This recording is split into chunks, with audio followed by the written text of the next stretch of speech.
Desde antes de que el movimiento obrero tomara fuerza en Colombia, ya existía una tradición de lucha por los derechos laborales. Esta tenía lugar en el campo, ya que la economía nacional era netamente agraria. Los campesinos siempre habían sido pisoteados y el acceso a la tierra era casi nulo. Los terratenientes eran quienes mandaban y además tenían una gran influencia en la política nacional. Emergió alrededor del siglo XX y tomó un lugar muy importante en la sociedad colombiana. Se tuvo gran influencia de parte de la Revolución Rusa en 1917 y la Revolución Mexicana en 1910, viendo esto como ideales y alternativas a los gobiernos tradicionales, como lo eran para la época los conservadores y liberales. La primera organización sindical tuvo lugar en Bogotá en 1847 por parte del gremio de los artesanos, el cual era parte de la industria más desarrollada para la época, influenciado por el Partido Liberal, pero no fue sino hasta bien entrado el siglo XX que el movimiento se inició. El motivo de este retraso fue la falta de industrialización del país. La industrialización sin dudas fue gran protagonista para este movimiento, toda vez que gracias a esto se creó formalmente la clase obrera y se generaron también nuevas clases sociales y nuevos sistemas económicos. Con la industrialización se instauraron las ciudades como principales centros de producción, lo que causó que una parte de los campesinos tuviera que desplazarse para seguir trabajando. El inicio de este desarrollo se dio en Antioquia, donde se generaron grandes empresas textiles que eran manejadas por familias adineradas. Paradójicamente, Bogotá fue la última en desarrollarse por medio de cervecerías, empresas de cemento y bolsas. Hallándose detrás de Cali con la caña de azúcar, Barranquilla por su cercanía al río Magdalena, el cual era el principal medio de transporte para la época. Después de esto se dio la llegada de multinacionales a la capital, la cual pasó a liderar el avance industrial en el país. Lastimosamente el desarrollo no fue sinónimo de mejora para las clases bajas obreras, pues no mejoró en lo más mínimo la calidad de vida, los salarios eran bastante bajos y los derechos laborales no existían, por lo cual se empezaron a crear grupos y movimientos de carácter obrero, los cuales iban en pro de los derechos del proletariado y la búsqueda de la justicia social. La producción agrícola, la carpintería y en general el trabajo artesano eran las principales formas de producción en Colombia, y aunque muchos campesinos y trabajadores no recibían la remuneración merecida por la fuerza laboral que ejercían, los brotes de presión empezaron a ser más notables en los años 70, década en la que la llegada del ferrocarril del Pacífico, la inversión en grandes plantaciones por parte de Estados Unidos, el transporte fluvial que atravesaba Barranquilla por el río Magdalena y la innovadora llegada del tranvía a Bogotá fueron las nuevas oportunidades maquilladas de progreso para cientos de trabajadores que en busca de una mejor calidad de vida se enfrentaban a vender sus manos por unos cuantos pesos, que nunca serían equivalentes a todo lo que tendrían que sacrificar. Cada una de estas empresas fueron evolucionando hasta requerir plantas de trabajadores inmensas y los campesinos, artesanos e independientes que tenían sus propias formas de producción fueron su principal objetivo. Los convencieron de trabajar con la falsa promesa de que ellos y sus familias tendrían una mejor vida. Sacrificaron la oportunidad de producir por sí mismos para producir a otros a cambio de nada. Dejaron a sus familias, se despojaron de sus tierras, su memoria y hasta su propia vida. Pronto, como resultado de esta opresión, nació la lucha, una lucha que desde ese momento hasta ahora, muchos años después, no ha cesado, una lucha a la que se han unido cientos de sindicatos creados por diferentes grupos de obreros en busca de un mismo objetivo, que más allá de ser vistos como máquinas, sean vistos como seres humanos. En 1878 se dio la primera huelga como forma de protesta en Colombia. Fueron los obreros del Ferrocarril del Pacífico quienes se unieron para protestar en el marco de las injustas condiciones laborales a las que se enfrentaban a costa de una empresa transnacional francesa. Luego, en el 84, se da otra gran lucha por parte de los trabajadores del Canal de Panamá. Uno de ellos relata que tenía que trabajar desde las 5:30 de la mañana hasta las 6 de la tarde bajo el sol y la lluvia. La noche era propicia para que los mosquitos los afectaran con problemas de salud, los cuales empeoraban gracias al agotamiento y el hambre. Para la construcción del Canal de Panamá llevaron cientos de trabajadores en una embarcación de los cuales más del 60% nunca volvió. Se afirma que incluso hubo pueblos del país en los que solo quedaron viudas, niños y ancianos. La fiebre amarilla en la frontera terminó acabando con sus vidas. Sin ser esto suficiente, los obreros no solo sufrían explotación por parte de las fábricas, sino que también eran víctimas de otros opresores burgueses como los tenderos, comerciantes y prestamistas que se enriquecían a costa de la especulación de sus salarios, una situación que además se agravaba si se tiene en cuenta su condición de migrantes. En 1895 tuvo lugar la primera huelga en Bogotá, protagonizada por los trabajadores del tranvía que causaron gran impacto con sus ideas revolucionarias a lo que en ese momento solo era un pueblo. Huelga de señoritas fue el nombre que recibió la primer huelga femenina que se dio en Colombia, más específicamente en Bella Antioquia en el año de 1920. Tuvo lugar en la Compañía de Tejidos de Bello y fue impulsada por Betsabe Espinal, quien incentivó a 400 mujeres a que exigieran respeto a la dignidad femenina. Denunciaban a su vez el acoso sexual, la humillación, la discriminación y los bajos salarios de los cuales eran víctimas. De ahí en adelante se dieron numerosas huelgas con el propósito de exigir dignidad laboral. Se empezaron a crear uniones de obreros, grupos de sindicatos e incluso partidos políticos que tenían como identidad esta incesante lucha. En 1930 ya había un número total de 99 sindicatos con más de 3.500 afiliados, a pesar de que hasta en 1931 el Congreso le reconoció el derecho a ejercer su actividad. Para esta fecha se fundó la Confederación de Trabajadores de Colombia, CTC, la más antigua del país, que agrupa numerosos grupos de sindicatos y se preocupa por luchar en contra de todas las reformas que pretendan denigrar al trabajador sin reconocerle como ser humano. La represión a este movimiento siempre ha estado presente, incluso desde sus inicios. Las estadísticas muestran lo peligroso que puede llegar a ser para algunos la participación en movimientos sindicales. Un ejemplo de este es que en el año 2009 se produjeron 27 asesinatos, 18 atentados y 412 amenazas de muerte en contra de los miembros de organizaciones obreras. Se han conseguido cosas como el ajuste de los salarios para todos los obreros, la abolición del trabajo infantil, el cual antes era legal y muy mal pago, la regulación de los salarios para las mujeres, que antes recibían la mitad del sueldo de un hombre, la obtención de derechos laborales como lo son las vacaciones o los permisos por enfermedad, vacaciones remuneradas, 8 horas de trabajo diario, la remuneración del descanso dominical, las indemnizaciones por accidentes laborales y algunas prestaciones para trabajadores del campo. Algunos de los sindicatos más importantes en la actualidad son la Central Unitaria de Trabajadores, CUT, la Federación Colombiana de Educadores, FECODE, el Sindicato de los Trabajadores y Empleados Universitarios de Colombia, Sintra-Unicol, y el Sindicato de Servidores Públicos del Estado colombiano, Sintraestatales, entre otros. El movimiento obrero es a nivel mundial. Tiene sus orígenes a partir de la Revolución Industrial. Sus primeros movimientos de masas se dieron en Inglaterra, buscando transformaciones políticas, sociales y económicas concordando ideológicamente con el liberalismo. Buscaban la desaparición de privilegios y lograr la igualdad entre las dos clases sociales de la época, el proletariado y la burguesía, con la posibilidad del paso entre una y otra, dependiendo únicamente de la riqueza que se posea y no fuera algo establecido de por vida.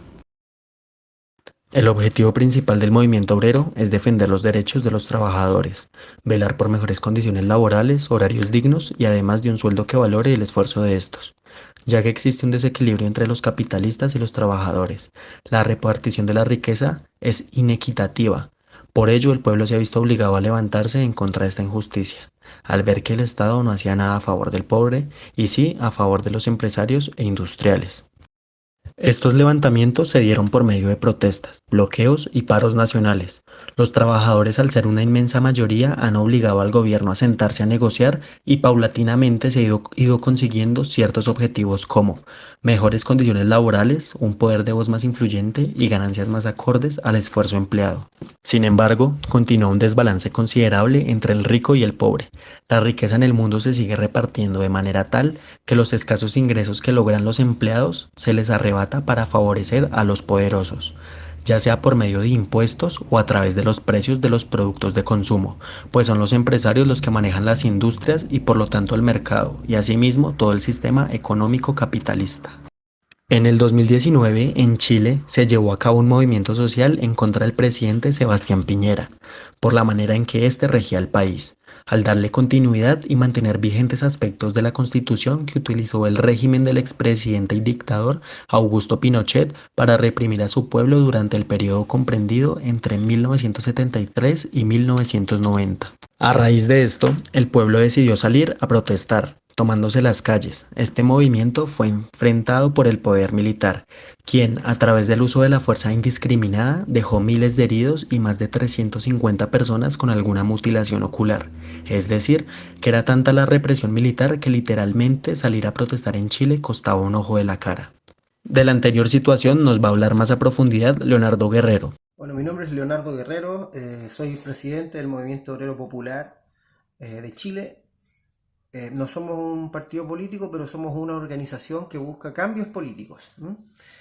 Mi nombre, como lo dije, es Leonardo Guerrero Campos, soy profesor de Filosofía y Religión de la Universidad de las Artes y las Ciencias Sociales, también de la Universidad Alberto Hurtado, y represento a la gran mayoría de trabajadores y trabajadoras de nuestro país. ¿A qué se debe el surgimiento de este movimiento en tu país? En nuestro país hay demasiada desigualdad, como en casi toda la región, pero esta desigualdad instalada está totalmente normalizada y constitucionalizada a partir de la Constitución de 1980, que es la Constitución que nos rige hasta el día de hoy. 30 años ya después de la dictadura, seguimos con la misma Carta Fundamental que esgrimió y escribió con tinta de sangre Augusto Pinochet Ugarte, nuestro dictador. Esa es una de las razones fundamentales, y todo esto explotó el 18 de octubre, cuando en esa revuelta social bien grande que hubo en todo Chile, estuvimos a punto, duró 3 meses y estuvimos a punto de derrocar al gobierno de Piñera, a punto. ¿Qué lo mantiene aún en el cargo? Es el coronavirus, curiosamente, santo coronavirus. Esa es la razón por la cual nosotros estamos constituyéndonos. La verdad es que queremos un cambio de paradigma, queremos soberanía popular, no creemos más en este Estado que es de este porte, un Estado muy pequeño, que lo único que hace es subsidiar y lidiar entre un empresario y un trabajador que se ve totalmente sobrepasado. ¿Cuáles son las ideologías, valores y creencias que comparten los miembros del movimiento social? Nuestra ideología es marxista, leninista, vale decir, lo que buscamos es la soberanía popular.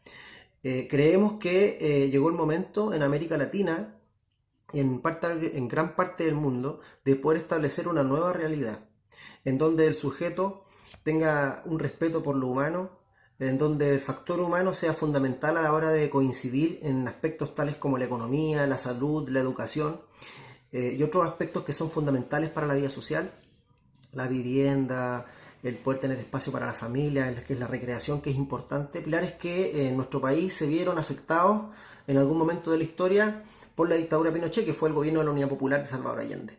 Lo que nosotros buscamos, por lo tanto, es establecer, como dije en la respuesta anterior, una nueva conexión con nuestra realidad social y desde un punto de vista popular, vale decir, que sea el pueblo quien dirija su propio destino y no un puñado de algunos pocos, de 6 familias en el caso de nuestro país, que gobiernan, manipulan y tienen el monopolio no solamente de la economía, sino que también de los medios de comunicaciones y de masa.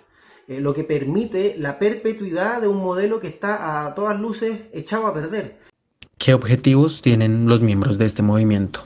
Nuestro objetivo, derrocar al gobierno de Piñera, cambiar la constitución de Pinochet, instalar las bases para una soberanía popular y, por sobre todo, en términos tangibles, salir a protestar, cerrar calles, establecer una realidad diferente a la normalidad instalada por el capitalismo y también para poder preservar los derechos de los ciudadanos, puesto que en nuestro país, como han visto a través de las redes sociales, hay mucho abuso policial. El Estado violenta muchos acuerdos internacionales que van en contra de su actuar. Por tanto, una de las cosas que el Movimiento Obrero Popular procura es poder dar asesoría legal y también dar asesoría psicológica a aquellas personas que fueron violentadas por la tiranía de Sebastián Piñera y que no tienen los medios para poder solventar una acción judicial y así poder establecer judicialmente una realidad vulneratoria de parte del Estado con sus propios trabajadores y trabajadoras. ¿Cómo han llevado a cabo el movimiento y qué han conseguido con este? Lo que hemos podido llevar a cabo ha sido desestabilizar, ¿cierto?, al gobierno de Piñera desde el 18 de octubre hasta aproximadamente febrero, marzo del 2020, que fue cuando ya se instaló el coronavirus en casi todo el mundo y bueno, y ahí las revueltas populares, la lucha popular y soberana dejó de establecerse por el temor a morir. La verdad es que el coronavirus salvó al gobierno de Piñera, porque si no, algo más grave yo creo que hubiese pasado en nuestro país. Eso es lo primero que conseguimos nosotros, visibilizar, ¿cierto?, el abuso de parte del Estado y las irregularidades que este mismo ha promovido a lo largo del tiempo. ¿A qué tipos de abusos se han visto sometidos por parte del Estado? Y los abusos son bestiales. Incluso, para dar un ejemplo, en esta pandemia el Ministerio del Trabajo hizo un artículo transitorio que va en contra de cualquier acuerdo internacional, vale decir, darle la posibilidad a los empresarios de que no paguen las remuneraciones mensuales a sus propios trabajadores. Ese no es un estado de bienestar, es un estado totalitario que busca la supervivencia del capital por el capital en vez de preocuparse de la necesidad de su pueblo, que carece de salud, vivienda, sueldos dignos, entre otras materias que de verdad en Chile están al debe. Eso fue lo que hemos ganado, la visibilización y la lucha. Y esperemos seguir dándola.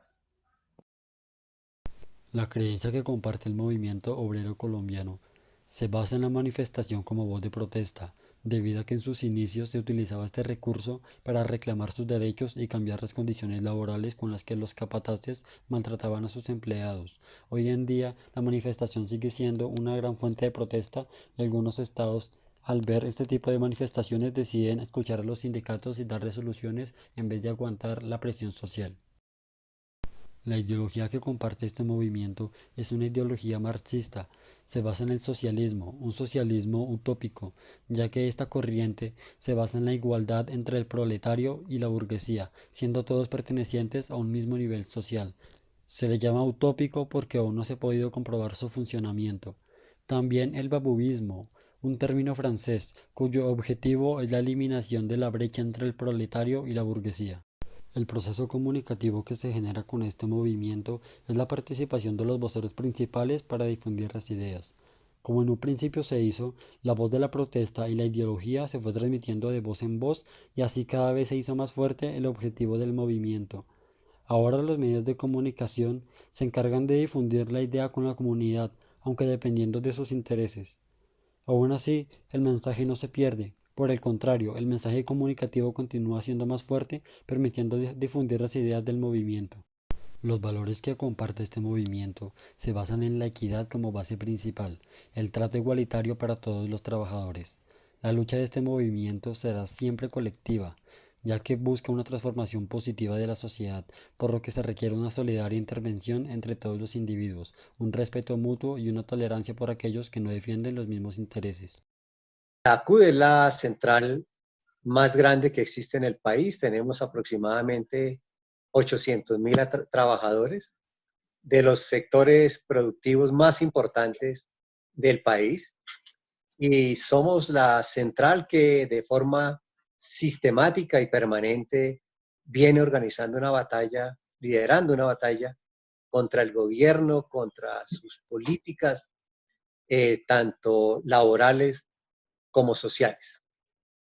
El movimiento sindical y los sindicatos surgen como una respuesta a las arbitrariedades de los patronos que en muchas ocasiones abusan del poder que tienen para usurpar, para negar derechos de los trabajadores. ¿Qué ha sido lo más difícil de llevar a cabo esta lucha? Hay una discriminación muy fuerte contra quienes pensamos diferentes, en el caso particular de los trabajadores. En pleno siglo XXI en este país se siguen despidiendo trabajadores porque intentan conformar un sindicato. Lo más difícil de llevar a cabo esta lucha es el espíritu antidemocrático que hay en muchos sectores de la sociedad y el asesinato y la persecución sistemática contra los dirigentes sindicales y sociales. En los 30 años de fundación de la CUT han sido asesinados más de 3.500 dirigentes sindicales y han buscado refugio, han buscado asilo en otros países centenares de dirigentes.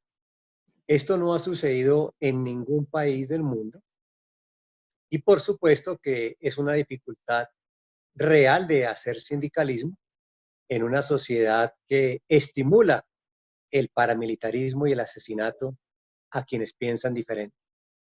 ¿Cuáles han sido sus principales objetivos y cómo los han llevado a cabo? ¿Existe alguna protesta particular que los destaque como movimiento?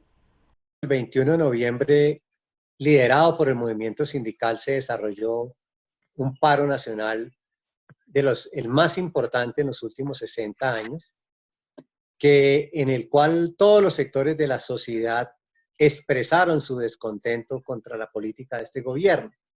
Uno de los puntos, ejes que presentamos en ese pliego es la reforma a la Ley 100, en los 13 elementos que tiene la Ley 100: salud, pensiones y riesgos laborales, la no reforma a la norma de pensiones y no a una reforma laboral de carácter regresivo que pretendía el gobierno. ¿Cuál es la situación actual de los trabajadores de la salud en el país? Uno de los puntos que está hoy en el centro del debate es el tema de la salud. Y los trabajadores de la salud, la inmensa mayoría, están deslaboralizados y se les debe 5, 6, 7, hasta 12 meses de salarios. ¿Cómo se ha visto afectado el trabajo con la situación mundial del COVID-19? Colombia tiene 24.500.000 personas en edad de trabajar, que es lo que se llama la población económicamente activa. De estos 24.500.000, solamente 9 millones tienen lo que se llama trabajo decente.